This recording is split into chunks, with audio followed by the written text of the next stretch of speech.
Brethren, it's all about what Jesus is, not what we are, that gives us the power and the vigor and the revival to run this race.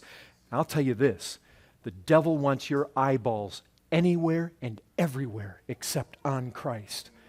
I mean, morality, oh yeah. Spirituality, better believe it.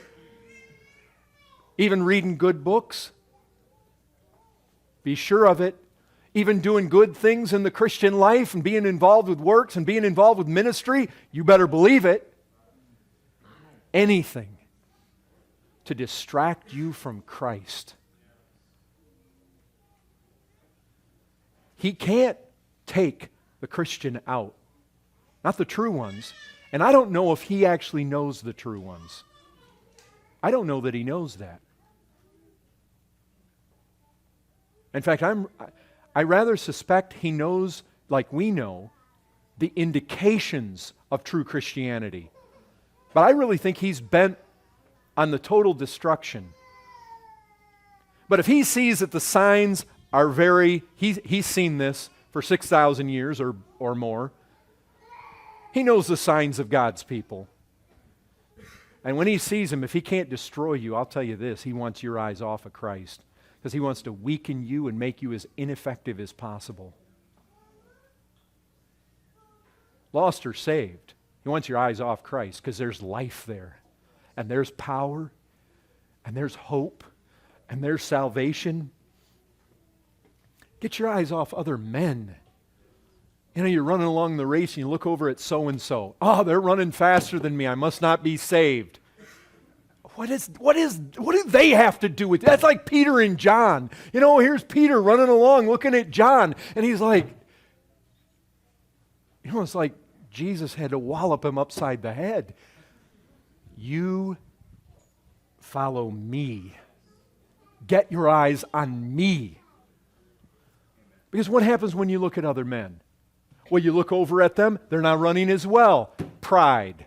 Because you just got your eyes off of Christ. And now you're giving opportunity to the flesh. You're making provision for the flesh. You got your eyes on brother so-and-so. And if you're outrunning him, now you're all puffed up. If you're not running as well as he is, now you're all discouraged. Well, if I can't run as well as them, then I don't want to run at all. Get your eyes on Christ. And we've already talked about circumstances, but oh, how often people look at their circumstances. They look at their circumstances. Again, let's use Peter. I mean, Peter, what's going on? You're walking on water. I mean, your eyes are glued on Christ, and something is flowing from Him to you that makes you walk on water. But then he got to looking at his circumstances. Got his eyes off Christ. And immediately, I mean, if there's ever a picture of the channel being broken, immediately, you see, your problem is not eliminating the storm. The problem is keeping your eyes focused where they need to be. And brethren, just think about it. Here God designs Christianity,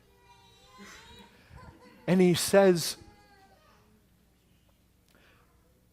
okay, the way that you're going to succeed in this race is to set your eyes on the most beautiful object that there is.